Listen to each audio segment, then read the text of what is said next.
Saudi আরব এর বাজারে আপাতত আর ঢুকবে না বাংলাদেশের ডিম ও মুরগির মাংস। হঠাৎ করেই এই দুই পণ্যের আমদানিতে নিষেধাজ্ঞা জারি করেছে দেশটির কর্তৃপক্ষ।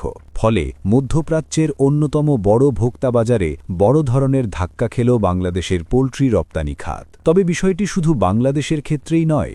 গালফ নিউজের প্রতিবেদন অনুযায়ী সৌদি আরব একযোগে প্রায় ৪০টি দেশের ডিম ও মুরগির মাংসের ওপর এই নিষেধাজ্ঞা আরোপ করেছে।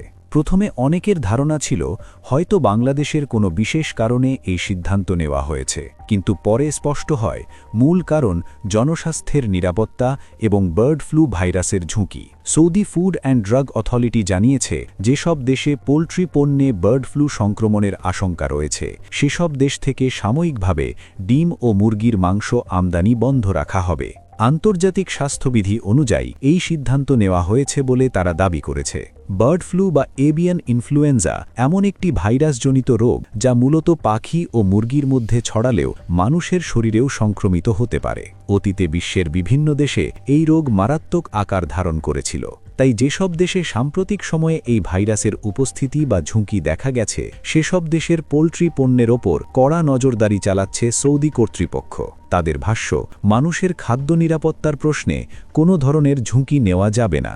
বাংলাদেশের জন্য এই সিদ্ধান্ত অর্থনৈতিকভাবে তাৎপর্যপূর্ণ, কারণ মধ্যপ্রাচ্যের বাজারে বাংলাদেশের ডিম ও মুরগির মাংসের চাহিদা ধীরে ধীরে বাড়ছিল।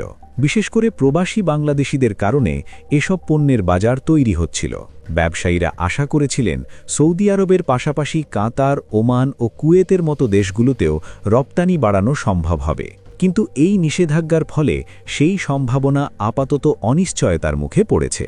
রপ্তানিকারকরা বলছেন বাংলাদেশের পোল্ট্রি খাত ইতিমধ্যেই নানা চ্যালেঞ্জের মধ্যে রয়েছে। খাদ্যদ্রব্যের দাম বৃদ্ধি, উৎপাদন খরচ বেড়ে যাওয়া এবং স্থানীয় বাজারে প্রতিযোগিতার কারণে লাভের মার্জিন কমে গেছে। এর ওপর বিদেশি বাজারে নিষেধাজ্ঞা আসায় ক্ষতির আশঙ্কা আরও বেড়েছে। তারা মনে করছেন এই নিষেধাজ্ঞা দীর্ঘমেয়াদী হলে বাংলাদেশের রপ্তানি আয়ে নেতিবাচক প্রভাব পড়বে। তবে সরকারি মহল থেকে বলা হচ্ছে বিষয়টি সাময়িক। আন্তর্জাতিক মানদণ্ড অনুযায়ী স্বাস্থ্য পরীক্ষায় উত্তীর্ণ হলে আবারও রপ্তানি চালু করা সম্ভব হবে। সংশ্লিষ্ট কর্তৃপক্ষ সৌদি সরকারের সঙ্গে যোগাযোগ রাখছে এবং বাংলাদেশের পোল্ট্রি পণ্যের স্বাস্থ্যগত নিরাপত্তা নিশ্চিত করার জন্য তথ্য ও পরীক্ষার রিপোর্ট পাঠানোর প্রস্তুতি নিচ্ছে। তারা আশা করছেন বার্ড ফ্লুয়ের ঝুঁকি কমে এলে নিষেধাজ্ঞা প্রত্যাহার করা হবে। বিশ্লেষকরা বলছেন এই ঘটনা বাংলাদেশের জন্য একটি সতর্কবার্তা। শুধু উৎপাদন বাড়ালেই হবে না, আন্তর্জাতিক বাজারে টিকে থাকতে হলে স্বাস্থ্য ও নিরাপত্তা মান আরও শক্তিশালী করতে হবে। খামার পর্যায়ে রোগ নিয়ন্ত্রণ, নিয়মিত পরীক্ষা এবং আন্তর্জাতিক মানের সনদ নিশ্চিত করা না গেলে ভবিষ্যতেও এ ধরনের নিষেধাজ্ঞা আসতে পারে। তাই এই সুযোগে পোল্ট্রি খাতকে আরও আধুনিক ও মানসম্মত করার উদ্যোগ নেওয়া জরুরি। সব মিলিয়ে সৌদি আরবের এই সিদ্ধান্ত শুধু একটি বাণিজ্যিক বিষয় নয়, বরং এটি স্বাস্থ্য নিরাপত্তার সঙ্গে সরাসরি জড়িত। বাংলাদেশের ডিম ও মুরগির মাংস আপাতত সেই বাজারে ঢুকতে না পারলেও পরিস্থিতি স্বাভাবিক হলে আবারও দরজা খুলতে পারে। তবে তার আগে প্রমাণ করতে হবে বাংলাদেশের পোল্ট্রি পণ্য আন্তর্জাতিক মানে নিরাপদ।